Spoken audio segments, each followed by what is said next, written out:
वो भारतीय जनता पार्टी से ही होगा। रूल है या माइंडसेट है वो काफ़ी अलग दिखा है। लद्दाख की बात करें, वहाँ पे जॉब की एज कर दी गई है 40।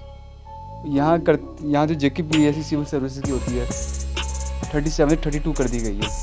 मतलब ये दोहरे मापदंड क्यों है? क्या मतलब अगर यूटी आपने बनाई है तो एक सेम रूल है, उनका 225 से 75 रुपये ऐड कर 300 रुपये डेली वेज बना दिया गया है। इतनी महंगाई में आप खुद कैलकुलेशन करें कितना बनता है, कैसे सर्वाइव करें। स्ट्रीमलाइन हो जाएंगी। और अपने डिलिमिटेशन की बात की, उसकी जो रिपोर्ट आई प्रीलिमिनरी रिपोर्ट, कब रिजल्टमेंट शो हुई आपके लीडर से, क्या उनको कंसिडर किया गया? देखो वो अब जब रिपोर्ट आएगी वो तो उसके बाद ही पता चलेगी। देखो भारतीय जनता पार्टी कभी ये नहीं कहती कि आप क्या कर रहे हो। जब वो चीज़ आएगी पब्लिक डोमेन में वो सबके लिए आएगी, हमें भी पता चल जाएगा, आपको भी पता चल जाएगा। और भारतीय जनता पार्टी की एक खासियत, हम गवर्नमेंट के इन कामों में कभी इंटरफेयर नहीं करते। वो जैसे उनको ठीक लगेगा। अब पहले उनको लगता था पुलिस हमारे घर की है, सब कुछ हमारे घर के, हमारा कोई कुछ बिगाड़ नहीं सकता। अब जो सिक्योरिटी फोर्सेस की जिम्मेदारी है वो सेंट्रल गवर्नमेंट के पास है, तो वो बड़े अच्छे तरीके से इन सारी चीज़ों को चेक किया जा रहा है, एंटी नेशनल फोर्सेस को पकड़ा जा रहा है और उनको जेल की सलाखों के पीछे डाला जा रहा है। नमस्कार दोस्तों, आज हमारे साथ हैं राहुल शर्मा जी, जो कि स्पोक्स पर्सन है भारतीय जनता पार्टी युवा मोर्चा से। सर, स्वागत है आपका। नमस्कार। राहुल जी, जम्मू कश्मीर अर्स्टवाइल स्टेट थी, इसको यूटी बना दिया गया। जम्मू कश्मीर अलग, लद्दाख अलग। बीजेपी इसको किस तरह देती है, क्रेडिट किस तरह लेती है? देखिए, जो स्टेट को यूटी बना दिया गया और दो पार्ट्स में डिवाइड कर दिया गया, जहाँ तक यूटी बनाने का सवाल है, ये एक टेम्परेरी फेज़ है और ये हमारे आदरणीय प्रधानमंत्री जी ने और होम मिनिस्टर जी ने पार्लियामेंट में ये चीज़ बोली थी। अब रीज़न बनाने का ये था कि यहाँ बहुत ही ऐसी एक्टिविटीज़ की जा रही थी जिनको चेक करना बड़ा ज़रूरी था, और जब तक सेंटर के पास इस चीज़ की पावर्स नहीं होंगी ये सारी चीज़ें चेक करने की, आप इसको कंट्रोल नहीं कर सकते। अब आप ये पत्थरबाजी के इंसिडेंट देख लो, या जो एंटी नेशनल एक्टिविटी सेपरेटिस्ट कर रहे थे, या और कुछ कश्मीर माइंडसेट के लोग कर रहे थे, या कुछ पॉलिटिकल पार्टीज़ के लोग कुछ ऐसी एक्टिविटीज़ कर रहे थे कश्मीर माइंडसेट के, तो वो सब चीज़ें अब चेक की जा रही हैं। जितने एंटी सोशल एलिमेंट्स थे after creating this union territory, अब उस चीज़ पे काफ़ी चेक लगा हुआ है। अब वो भी थोड़ा सा डरते हैं ये चीज़ करने में। अब पहले उनको लगता था पुलिस हमारे घर की है, सब कुछ हमारे घर के, हमारा कोई कुछ बिगाड़ नहीं सकता। अब जो सिक्योरिटी फोर्सेस की जिम्मेदारी है वो सेंट्रल गवर्नमेंट के पास है, तो वो बड़े अच्छे तरीके से इन सारी चीज़ों को चेक किया जा रहा है, एंटी नेशनल फोर्सेस को पकड़ा जा रहा है और उनको जेल की सलाखों के पीछे डाला जा रहा है। राहुल जी, बीजेपी से क्रेडिट लेती है, ओन करती है 100% कि दोनों यूटी हमने बनाई है तो हमारी जिम्मेदारी। देखो ये तो आपके सामने है। जब आर्टिकल 370 भारतीय जनता पार्टी ने ख़त्म किया, जो कि हमारे मैनिफेस्टो में था, तो लद्दाख के पीपल की जो डिमांड थी वो बहुत देर से डिमांड थी, क्योंकि वो कश्मीर सेंट्रिक लीडरशिप से अपने आप को छुड़ाना चाहते थे, क्योंकि वो उनके हिसाब से उनको एक्सप्लॉइट कर रहे थे वहाँ पे। उनको सबको, लद्दाख के लोगों को, ना वहाँ पे यूनिवर्सिटीज़ बन पा रही थी, ना प्रॉपर मेडिकल कॉलेज, कोई उनको फैसिलिटी नहीं मिल पा रही थी। और जो सेंट्रल गवर्नमेंट से फंड्स भी आते थे वो सारे कश्मीर सेंट्रिक पॉलिटिकल पार्टीज़ अपने वहाँ पे इस्तेमाल कर लेते थे। तो इसलिए लद्दाख के लोग तो बहुत खुश हैं कि उनकी सेपरेट एक यूटी बन गई है। और उसके बाद आप देखो कि जब से वो एरिया सेपरेट हुआ है वहाँ पे डेवलपमेंट कितनी फ्लो में हो रही है वहाँ पे, और लोग बहुत खुश हैं वहाँ के। उनकी बहुत पुरानी डिमांड थी, लेकिन जो बीजेपी का रूल है या माइंडसेट है वो काफ़ी अलग दिखा है। लद्दाख की बात करें, वहाँ पे जॉब की एज कर दी गई है 40। यहाँ जो JKPSC सिविल सर्विसेज की होती है 37 32 कर दी गई है। मतलब ये दोहरे मापदंड क्यों है? क्या मतलब अगर यूटी आपने बनाई है तो एक सेम रूल नहीं? देखिए, जहाँ तक अब एज की बात कर रहे हो, आपके पीछे अभी जो एग्ज़ाम्स की नोटिफिकेशन आई उसमें आपको एज की रिलैक्सेशन दी गई। अब दोबारा जो ये इशू सामने आया है, इसमें भी तो एलजी साहब के ऑफिस से आई है कि कुछ ना कुछ इसका किया जाएगा। प्रेजेंटेशन दी गई है हमारे भारतीय जनता पार्टी की तरफ से भी एलजी साहब को, तो उन्होंने बोला कि कुछ ना कुछ वन टाइम एज रिलैक्सेशन करके इसको प्रॉपर जो है सेट कर दिया जाएगा। अब लद्दाख कंपैरेटिवली जम्मू कश्मीर में से एक छोटी पॉपुलेशन वाला एरिया है, वहाँ पे चीज़ें सॉर्ट आउट करना और यहाँ पे करना कंपैरेटिवली थोड़ा सा डिफरेंट है दोनों का सिस्टम करने का। तो थोड़ी देर में जब यहाँ पे भी चीज़ें स्ट्रीमलाइन हो रही हैं तो वो भी प्रॉपर ये जैसे होता जाएगा तो ये सारी चीज़ें स्ट्रीमलाइन हो जाएंगी। जब पॉलिटिकल वो इलेक्शंस होती हैं, उसको एक फेस्टिवल कहा जाता है, डेमोक्रेटिक फेस्टिवल। उसमें जो मेन फोकस होता है यूथ होता है, 18 साल वाला जो फर्स्ट टाइम वोटर होता है। लेकिन 18 साल वाला जब जॉब्स की तरफ देखता है या एज की तरफ देखता है, उसको तो नुकसान हो गया। वो क्या करेगा? देखिए, जहाँ तक जॉब्स की बात है, बहुत ज़्यादा जॉब्स की वैकेंसीज निकल रही हैं और फिल भी हो रही हैं। अब ये being a citizen of Jammu, आप भी इस चीज़ को एक्नॉलेज करोगे।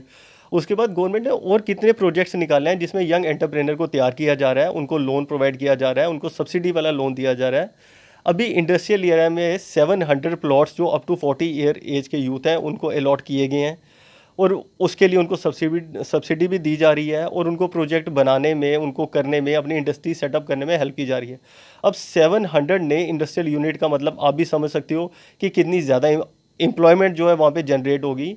अब कितना कुछ हो रहा है, अब आप बोलो कि एक ही दिन में सब कुछ हो जाए, वो प्रैक्टिकली पॉसिबल नहीं है। और वो कहा भी है ना, Rome was not build in a day. तो इसी तरह जम्मू कश्मीर जो है इस टाइम एक बिल्डिंग प्रोसेस की तरफ है, और यहाँ का यूथ काफ़ी खुश है। अब ये जो थोड़ा बहुत आपको प्रोटेस्ट नज़र भी आता है, इसमें कुछ ठीक है, कुछ जेन्युइन डिमांड्स हैं उनकी जो हम एक्सेप्ट करते हैं, और टाइम टू टाइम उनकी प्रेजेंटेशन भी हम आगे देते हैं, और उसका हमें रिजल्ट भी मिलता है। और ये आपने भी ये देखा होगा कि काफ़ी ऐसी चीज़ें की गई हैं। अब स्टेप बाय स्टेप है, थोड़ा सा वो सब्र रखने की कीमत ज़रूरत होती है, और ये जो चीज़ें थोड़ी बहुत ख़राब लगती हैं ये भी बिल्कुल ठीक हो जाएगी, और जम्मू कश्मीर हमारा खुशहाली की तरफ आगे बढ़ता जाएगा। महंगाई की तरफ देखें, पेट्रोल डीजल नींबू तक के रेट मतलब आसमान छू रहे हैं।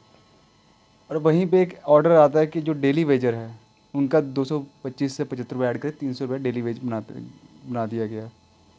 इतनी महंगाई में आप खुद कैलकुलेशन करें कितना बनता है, कैसे सर्वाइव करेगा। और एक जगह रैली होती है मोदी जी की, उसमें भी लोग पार्टिसिपेट करते हैं, अच्छा वहाँ पे लोगों का आना होता है। अगर वो ये आज के डिजिटल मीडिया प्रमोट करती है बीजेपी, तो ऑनलाइन भी कर सकते थे जैसे कोविड में करते थे वो, तो वो पैसे इनको नहीं दिए जा सकते थे डेली वेजर्स को। देखिए, डेली वेजेस का बढ़ाया गया है, 75 रुपीज़ पर डे किया गया, मंथली नहीं किया गया, which accounts for more than 2000 per month. ठीक है, तो अब आप बोलोगे कि ये 2000 की कोई वैल्यू नहीं है आज की डेट में। 2000 की एक वैल्यू होती है, और 2000 वैल्यू प्लस सबकी उनका होती है, लेकिन इन्हांस लेकिन किया आप गया देखिए है। जो देखिए, हर एक एक्सपेंसिव चीज़ तो बढ़ रहे हैं। हर एक चीज़ ज़रूरी होती है। आप ये नहीं कह सकते कि अगर रैली हुई है तो रैली ज़रूरी नहीं, वो भी ज़रूरी है। आप उसमें देखो कि पल्ली विलेज को सोलर एनर्जी दी गई, वहाँ पे उस विलेज को प्रधानमंत्री जी का प्रोग्राम है। क्या ये रैली खाली बीजेपी के आने के बाद शुरू हुई है क्या? वहाँ पे ये लोगों का एक ये शुरू कहना था से कि है। लोगों का कहना पता है क्या, वहाँ पे बड़ी आप सिलेक्टेड लोगों की आप बात कर रहे हो। इतनी दुनिया जो वहाँ पे आई, क्या वो आए नहीं वहाँ पे?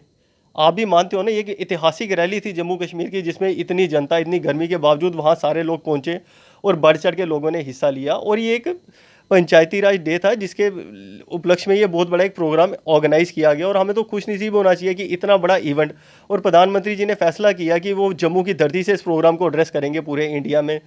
तो इसलिए ये जो थोड़े बहुत लोग नेगेटिविटी फैलाते हैं ना, इससे हमें दूर रहना चाहिए।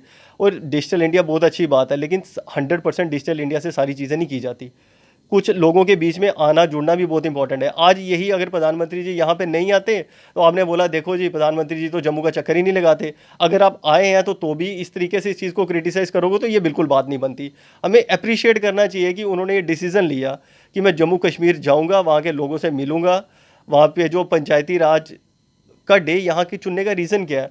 आपको भी पता है कि ये पंच सरपंचों को इतनी पावर ही नहीं दी गई थी, बड़ा एक लिमिटेड सा उनके पास स्कोप था। तो आज की डेट में पंच, सरपंच, बीडीसी, डीडीसी, कॉरपोरेशंस, इनको पावर्स दी गई हैं, और ये काम कर रहे हैं, और इतना अच्छा रिजल्ट हमें मिल रहा है। तो हमें इस चीज़ को अप्रिशिएट करना चाहिए कि ये अच्छी चीज़ें हो रही हैं।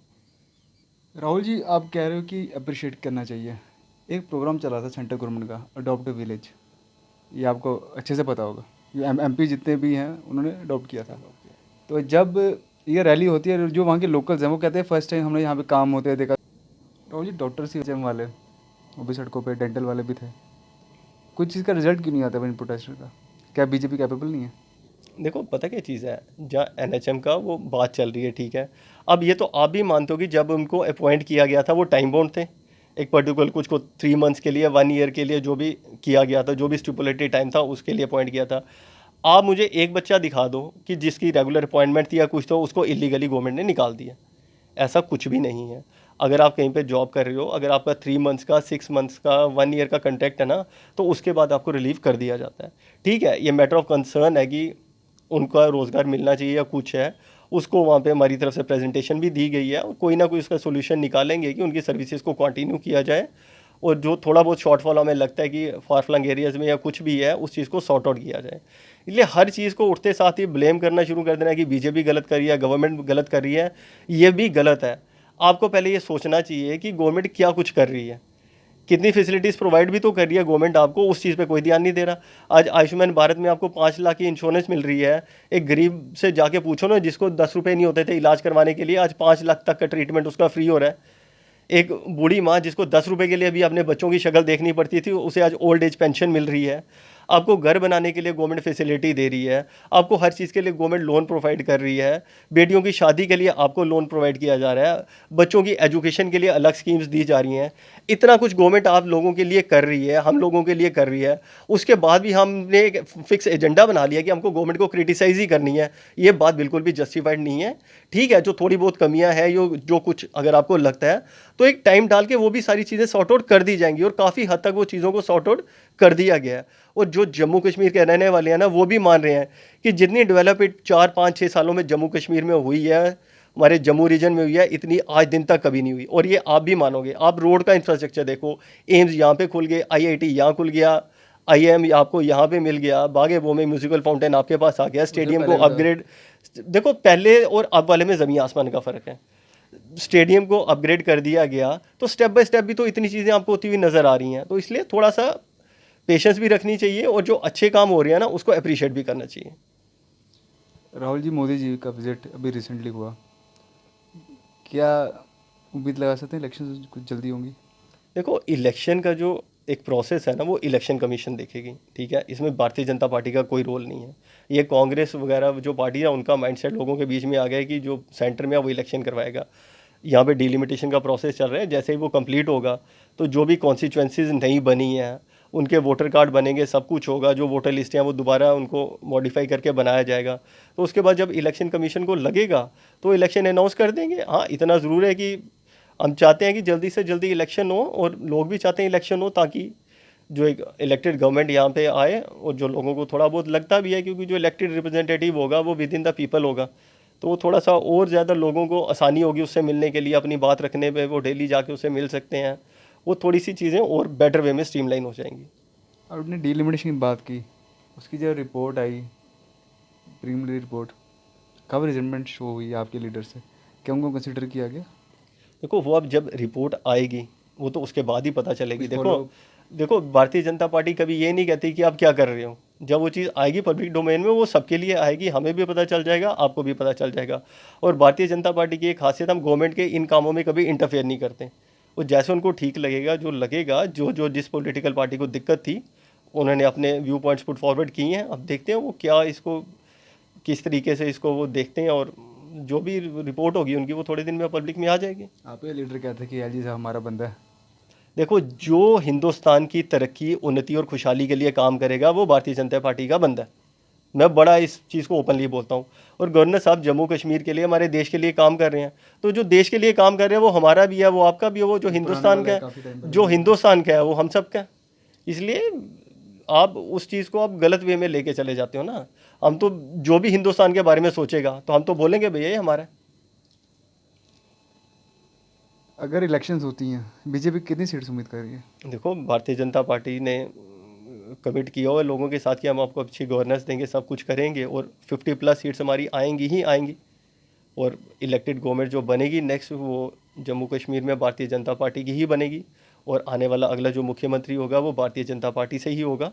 और जैसे रिजल्ट आएंगे इलेक्शन के, तो आपको भी पता चल जाएगा। Thank you Rahul Sharma ji. Thank you.